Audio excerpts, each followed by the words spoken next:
નમસ્કાર મિત્રો, welcome to my YouTube channel. તો આજના ટોપિકની અંદર આપણે વાત કરશું ધોરણ 10 વિષય સામાજિક વિજ્ઞાન, ચેપ્ટર નંબર 15 આર્થિક વિકાસ. તો આજે આપણે ચેપ્ટર નંબર 15નો નવો ટોપિક ભણશું, ઉત્પાદનના સાધનો. પરંતુ આપ ચેનલ પર નવા હો અને હજુ સુધી જો સબસ્ક્રાઈબ ન કરી હોય તો સબસ્ક્રાઈબ કરો અને બેલ આઇકન પર ક્લિક કરો, જેથી કરીને હું જ્યારે યુટ્યુબ પર વિડીયોઝ અપલોડ કરું ત્યારે આપ સુધી માહિતી મળી જાય. So let's see the video. વિદ્યાર્થી મિત્રો, કુદરતી સંપત્તિ અને શ્રમની મદદથી ચીજવસ્તુઓ અને સેવાનું ઉત્પાદન કરવામાં આવે છે. આ ઉત્પાદન કરવા માટે અનેકવિધ સાધનોનો ઉપયોગ થાય છે, જેમ કે અનાજના ઉત્પાદન માટે બળદ, ટ્રેક્ટર, દાતરડું, મજૂરો, જમીન વગેરે જેવા અનેક સાધનો જોડાયેલા હોય છે.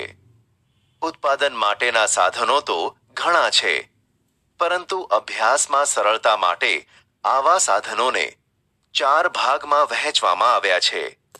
1. જમીન, 2. મૂડી, 3. શ્રમ અને 4. નિયોજન. આ તમામ સાધનોનો પરિચય હવે આપણે ક્રમમાં મેળવીએ. 1. જમીન. સામાન્ય અર્થમાં જમીનને આપણે પૃથ્વીની સપાટીના ઉપલા પડ તરીકે ઓળખીએ છીએ, પરંતુ અર્થશાસ્ત્રની પરિભાષામાં જમીન એટલે તમામ પ્રકારની કુદરતી સંપત્તિ કે જેમાં પૃથ્વીની સપાટી પર આવેલા જંગલો, નદીઓ, પર્વતો, પૃથ્વીના પેટાળમાં આવેલા ખનિજો, ધાતુઓ વગેરેનો સમાવેશ જમીનમાં થાય છે. આમ જમીન એ ઉત્પાદનનું કુદરતી સાધન છે. 2. મૂડી. ઉત્પાદનની પ્રક્રિયામાં ઉપયોગમાં લેવામાં આવતા માનવ સર્જિત સાધનો જેવા કે યંત્રો, ઓજારો, મકાનો વગેરેનો સમાવેશ મૂડીમાં થાય છે. 3. શ્રમ. ભૌતિક વળતરની અપેક્ષાએ કરવામાં આવતા કોઈ પણ શારીરિક કે માનસિક કાર્યને શ્રમ કહે છે. શ્રમ એ ઉત્પાદનનું સજીવ સાધન છે. ખેત મજૂરો, કામદારો, શિક્ષકો, ડોક્ટરો, કારીગરો વગેરેના કાર્યને શ્રમ કહે છે. 4. નિયોજન એટલે કે નિયોજક.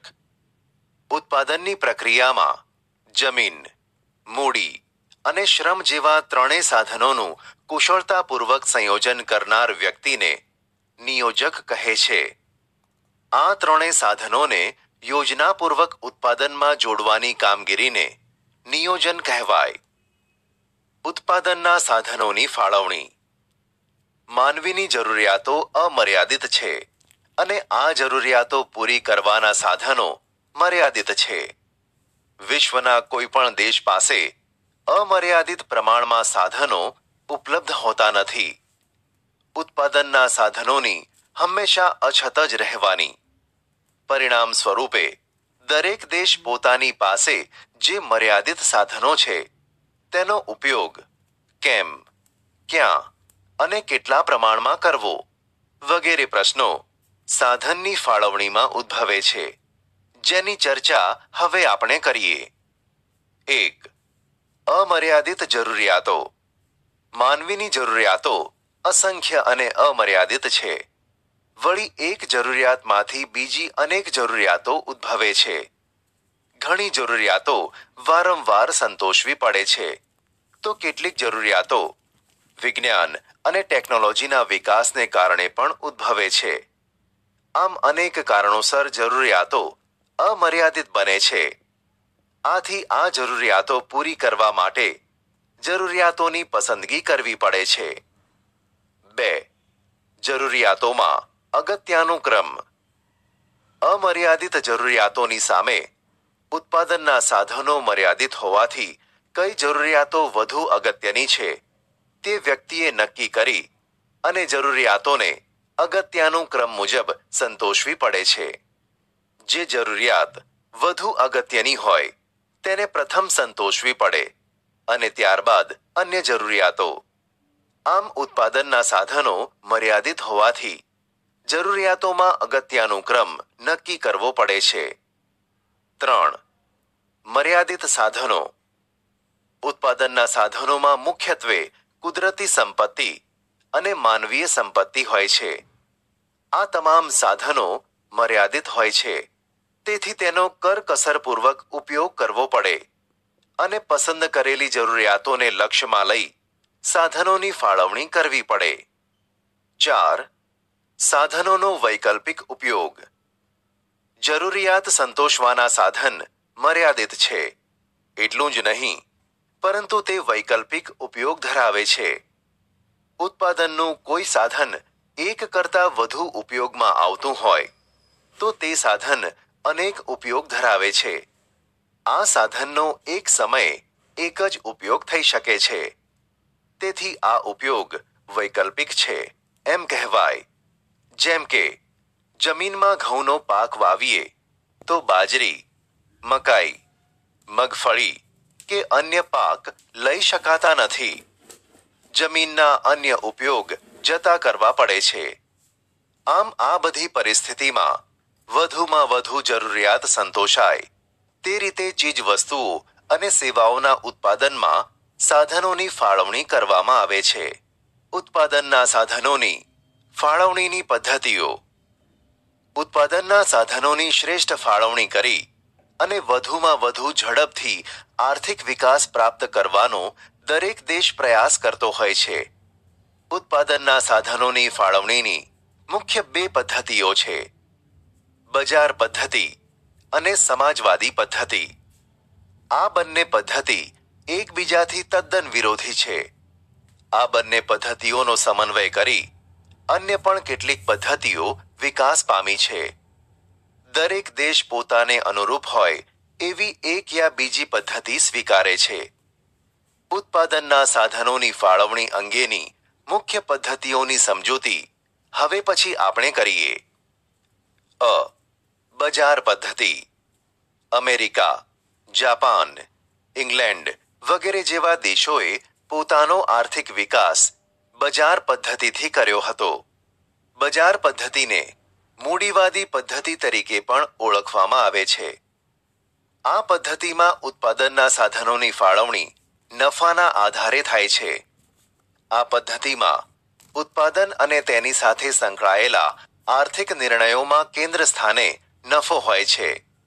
લોકોને જે વિવિધ ઉદ્યોગોમાં મૂડીરોકાણ કરવાનું નફાકારક જણાયું તેમાં તેઓએ મૂડીરોકાણ કર્યું. આ પદ્ધતિમાં બજાર તંત્ર સંપૂર્ણપણે મુક્ત હોય છે. સરકારની કોઈ ચોક્કસ આર્થિક નીતિ કે ભૂમિકા હોતી નથી. બજાર તંત્રમાં સ્પર્ધાનું તત્વ અનોખી કામગીરી બજાવે છે. હરીફાઈયુક્ત બજારમાં મહત્તમ નફો મેળવવા કાર્યક્ષમતા વધુને વધુ ઊંચે લઈ જવી પડે છે. આ પ્રક્રિયાને કારણે અનેક નવા સંશોધનો થાય છે અને ઉત્પાદનની નવી પદ્ધતિઓ શોધાય છે, જેના દ્વારા ઉત્પાદન મહત્તમ થાય છે. આના લીધે દેશનો આર્થિક વિકાસ ઝડપી થાય છે. આમ બજાર પદ્ધતિમાં સ્પર્ધા કે હરીફાઈનું તત્વ અદ્રશ્ય હાથની જેમ સમગ્ર બજાર પર નિયંત્રણ રાખે છે. આ પદ્ધતિમાં રાજ્યનો હસ્તક્ષેપ ન હોવાથી આ પદ્ધતિને મુક્ત અર્થતંત્ર તરીકે પણ ઓળખવામાં આવે છે. બજાર પદ્ધતિના લક્ષણો. 1. ઉત્પાદનના સાધનોની માલિકી વ્યક્તિગત કે ખાનગી હોય છે. 2. બજાર પદ્ધતિમાં આર્થિક પ્રવૃત્તિના કેન્દ્રમાં નફો હોય છે.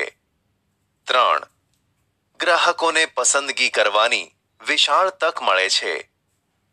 4.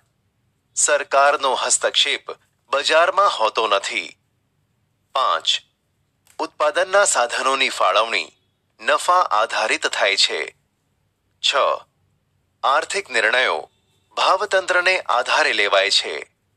બજાર પદ્ધતિના લાભો. 1. બજાર પદ્ધતિમાં વ્યક્તિનું આર્થિક સ્વાતંત્ર્ય જળવાય છે. 2. ઉત્પાદનના સાધનોનો મહત્તમ અને કાર્યક્ષમ ઉપયોગ થાય છે. મહત્તમ ઉત્પાદન હાંસલ કરી શકાય છે. 4. અર્થતંત્રમાં સતત નવા સંશોધનો થતા રહે છે, જેના કારણે આર્થિક વિકાસને ગતિ મળે છે. 5. સ્પર્ધાને કારણે વસ્તુની ગુણવત્તા શ્રેષ્ઠ બને છે. બજાર પદ્ધતિની મર્યાદાઓ એટલે કે ખામીઓ. બજાર પદ્ધતિના અનેક લાભો હોવા છતાં તે સંપૂર્ણ નથી. એમાં કેટલીક ખામીઓ કે તેની મર્યાદાઓ છે, જે આ મુજબ છે. 1. નફાને ધ્યાનમાં રાખીને ઉત્પાદન થતું હોવાથી મોજ શોખની વસ્તુઓનું ઉત્પાદન વધુ થાય અને પ્રાથમિક જરૂરિયાતની વસ્તુઓનું ઉત્પાદન ઘટે છે. 2. રાજ્યની કોઈ નીતિ વિષયક ભૂમિકા ન હોવાથી કુદરતી સંપત્તિનો દુર્વ્યય થાય છે. 3. ગ્રાહકોની બજાર વિશેની અજ્ઞાનતાના કારણે તેનું શોષણ થાય છે. 4. સંપત્તિ અને આવકનું કેન્દ્રીકરણ થવાથી આવકની અસમાનતામાં વધારો થાય છે. 5. ઇજારાશાહી, આર્થિક સ્થિરતા, મજૂરોનું શોષણ વગેરેનો ભય રહે છે. તો મિત્રો, આજના ટોપિકની અંદર આટલું. આપ ચેનલ પર નવા હો અને હજુ સુધી જો સબસ્ક્રાઈબ ન કર્યો તો સબસ્ક્રાઈબ કરી દો અને બેલ આઇકન પર ક્લિક કરી દો, જેથી કરીને એવું જ્યારે આવા એનિમેશન વિડીયોઝ યુટ્યુબ પર અપલોડ કરું ત્યારે આપ સુધી માહિતી મળી જાય. Thank you.